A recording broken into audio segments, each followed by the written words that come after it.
Well then, welcome to the video where we're going to dismantle the Daiwa 1050. The 1050 is a basic entry level, fairly standard general purpose casting reel, and the drag mechanism comes off the spool with a threaded nut there.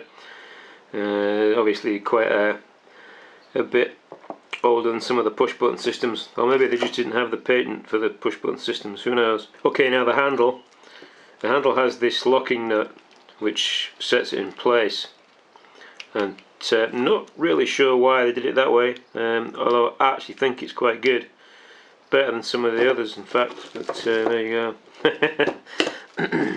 So Daiwa have a slightly different system to everybody else in that they have a screw that they remove on the other side, and the reel is ambidextrous. You can switch the handle over to this side if you want to, which is useful if you are left-handed, which I am not, as it happens. But there you go. So that's the handle off, and as far as I can tell, you can push the pin out here if you want to. I don't think it comes apart any further. It sits on this hex here, and there's a screw goes through the centre which forms the mechanism of holding the handle on. Okay, the cover comes off with these 3 screws, and they are quite deep set, but they do come out okay, generally speaking. It's always advisable with this kind of screw that you don't thread the case, because if you thread it, you're talking about a zinc cast case here, very soft metal. It's nearly impossible to repair the threading, so you would need another case, and it is possible in some cases to graphite screw and then set it back in with epoxy, which does work, but it's not very good when you're trying to maintain it, take it apart again.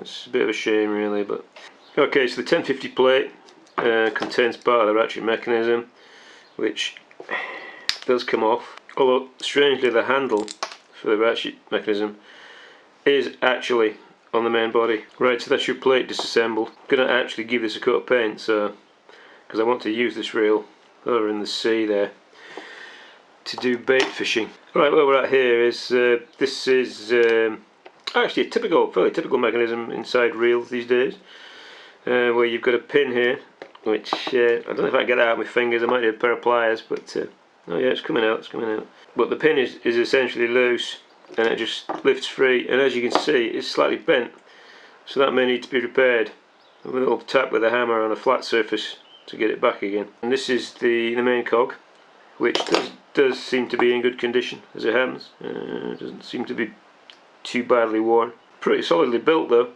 and that's quite a chunky old cog is there. Now the main drum mechanism comes out fairly easily. You essentially need to lever this plate with a small screwdriver from the base so that it comes up. And fishing manufacturers know that fishermen like to maintain their own gear, and that's part of the selling point of a reel, strangely enough. And that just lifts off, and so you could usually find a way to take something off if you need to do that. So this is your ratchet handle, which comes off pretty easily, I think.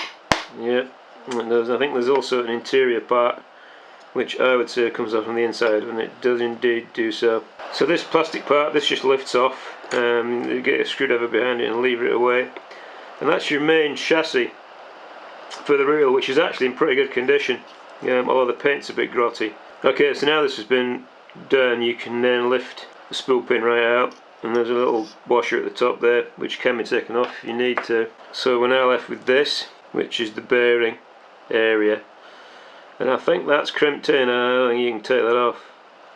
I'll have a quick look at it in a second, but I don't think you can take that off. So this is a replacement screw.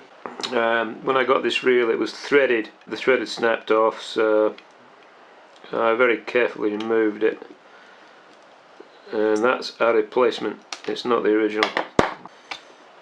That just comes loose. Now that is crimped here, so I don't think this comes off here.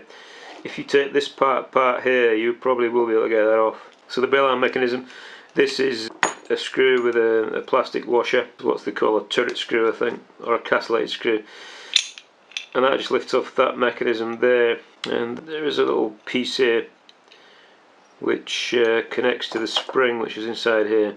Okay, just to confirm this, Daiwa have press fitted this, so you cannot take this out. It is just like a rest on bearings. Okay, so inside this little plate here is the Bale Arm spring, which is considerably chunkier than many actually. It's not bad. And then we can now prepare this for painting. So one last thing to do then is to just show you the Bale Arm. If you take that nut off there, you can take the whole Bale Arm mechanism apart if you need to. And I think, if I'm not mistaken, that actually screws off, so you can get this off if you need to. In this case I don't need to, but you can see how that works. So that I reckon there's about 4 parts there. There's a nut, there's a washer, this piece in the middle is a tungsten guide, which will also probably come away because it's a different kind of metal. It's not easy to weld tungsten to brass, so so that will come away almost certainly. And again, this is a different type of metal to this, so it doesn't look like this is riveted on, so I think this will actually just unscrew, and you can actually see it doing that almost. But you're going to need to take this apart to get it to do that. Now I don't need to do that in this case, but I just thought I'd illustrate it to you as part of the video. Right folks, so that's ready for painting now, and I'll show you when it's finished, and that brings us to the end of this little video. Thanks very much for watching.